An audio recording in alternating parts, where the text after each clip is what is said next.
امام ابو حنیفہ رحمۃ اللہ علیہ آپ نے بہت نام سنا ہوگا، ہزاروں سلام ہوں ان پر، بہت بڑے محسن امت کے۔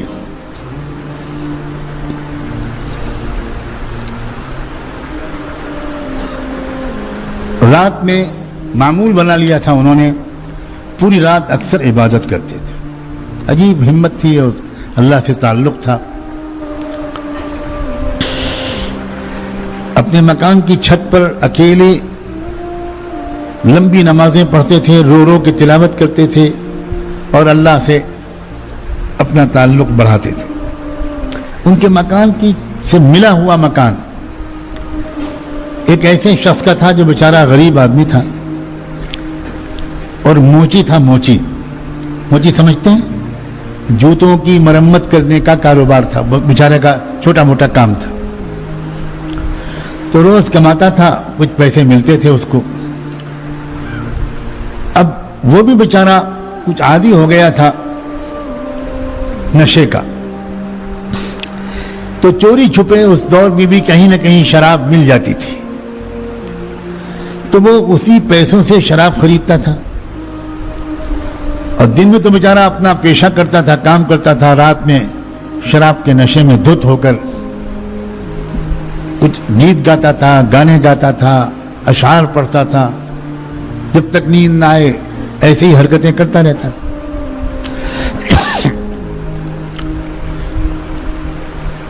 امام صاحب نے بالکل پڑوس میں ہونے کے باوجود کبھی نہیں ٹوکا۔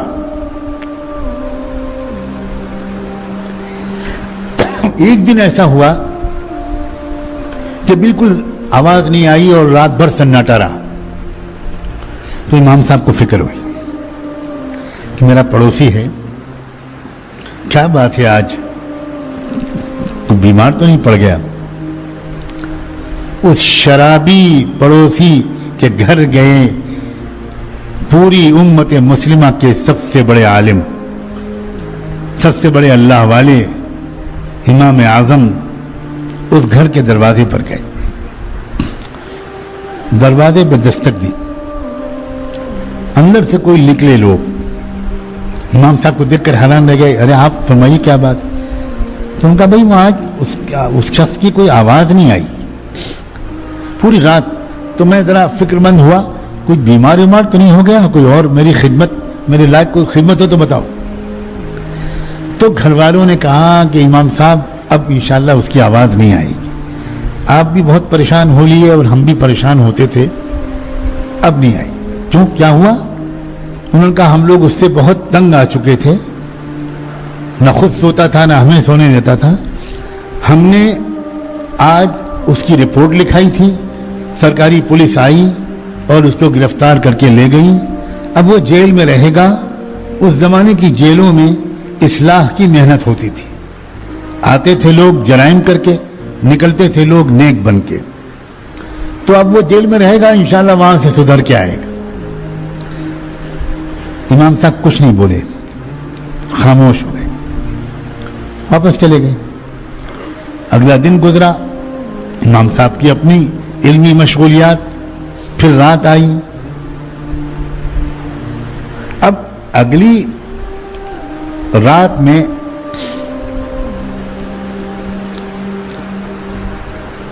جب دن آیا، نہیں دن ہی میں، پہلی رات گزرنے کے بعد دن میں امام صاحب چپ چاپ شہر کے حاکم کے پاس گئے، جیسے ضلع کا کلیکٹر ہوتا ہے اس کے پاس گئے۔ اس نے دور سے امام صاحب کو آتے ہوئے دیکھا تو بہت حیران ہوا، توڑ کے اس نے استقبال کیا، شکایت کی کہ امام صاحب آپ خود کیوں تشریف لائے؟ آپ مجھے اشارہ کر دیتے میں آ جاتا، کسی سے کہلوا دیتا، سر کے بل حاضر ہوتا۔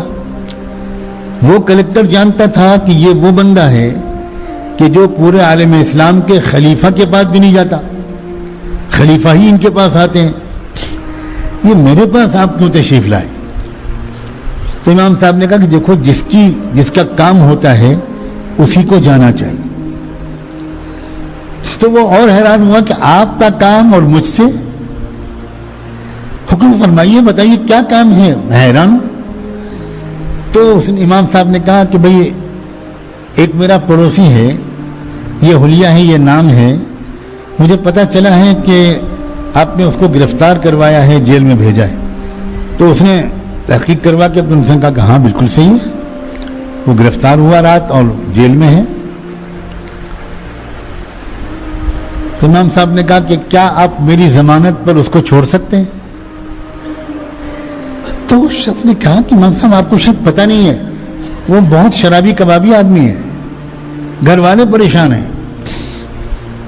تو امام صاحب نے کہا مجھے سب معلوم ہے، پھر بھی آپ میری ضمانت پر اس کو چھوڑ دیں تو بڑی عنایت ہو۔ تو اس کلکٹر نے کہا کہ امام صاحب آپ کیسی بات فرما رہے ہیں، آپ کا ہر جملہ حکم ہے، آپ کا فتویٰ ملک کا قانون ہوتا ہے، تو مجھے کیا اشکال ہے، آپ تشریف لے چاہیے گھر، میں بھیجتا ہوں اس کو۔ امام صاحب نے کہا کہ نہیں، میں انتظار کر رہا ہوں، میں اس کو اپنے ساتھ لے کے جاؤں۔ بیٹھ گئے امام صاحب، اس نے بلوایا اس کو اور وہ آ گیا، وہ دیکھ کے شرمندہ ہو گیا، سر جھک گیا، وہ سمجھا کہ پتہ نہیں امام صاحب میری کیا شکایت کرنے آئے ہیں، کیا معاملہ ہے۔ حاکم نے کہا کہ جاؤ، ان کو رہا کیا جاتا ہے۔ امام صاحب اٹھے اور اس کو ساتھ لے کے چل دیے۔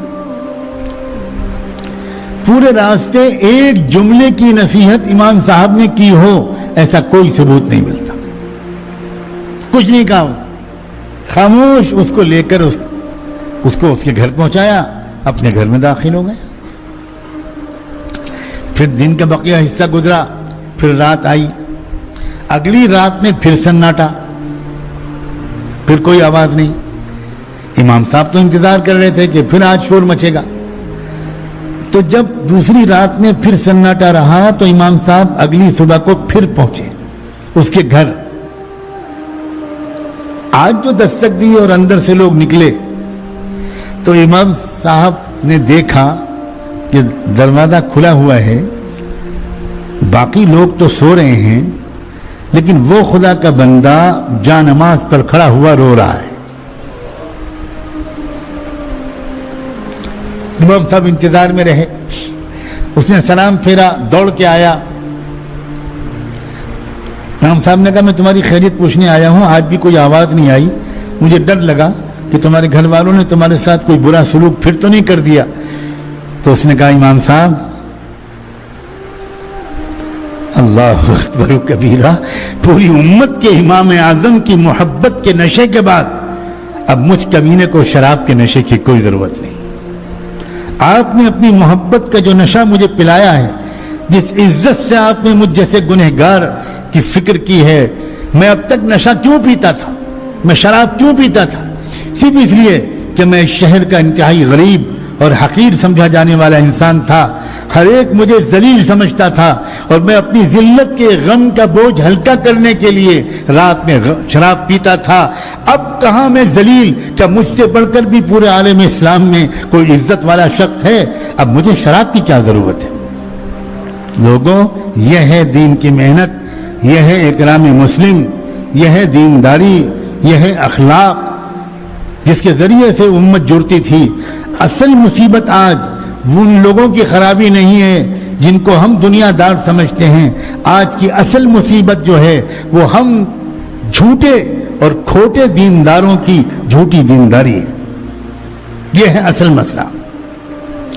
اور یہ جب تک ہم کسی اللہ والے کے حوالے اپنے آپ کو نہیں کریں گے، اپنے آپ کو نہیں مٹائیں گے، نئے سرے سے دین کو نہیں سیکھیں گے، ہم کسی کے شاگرد نہیں بنیں گے، ہم اپنا تکبر نہیں چھوڑیں گے، جب تک ہم واقعی کسی دل والے سے اپنے دل کی اصلاح نہیں کرائیں گے، تب تک حقیقی اور مکمل دینداری نہیں آ سکتی، اور تب تک وہی جھوٹی والی دینداری، وہی ادھوری دینداری جس کے ذوق میں ہم پھنسے ہوئے ہیں اور جس کی وجہ سے ہماری ترقی نہیں ہو پا رہی، تب تک ہم اسی میں لگے رہیں گے۔ دعا ہے کہ رمضان مبارک کے عشر اخیرہ کی ان راتوں کی برکت سے اللہ تبارک و تعالی اپنے کرم سے ہمیں یہ جھوٹی دینداری سے سچی توبہ عطا فرمائے۔ گناہوں سے توبہ کر چکے، اب جھوٹی دینداری سے توبہ کرو،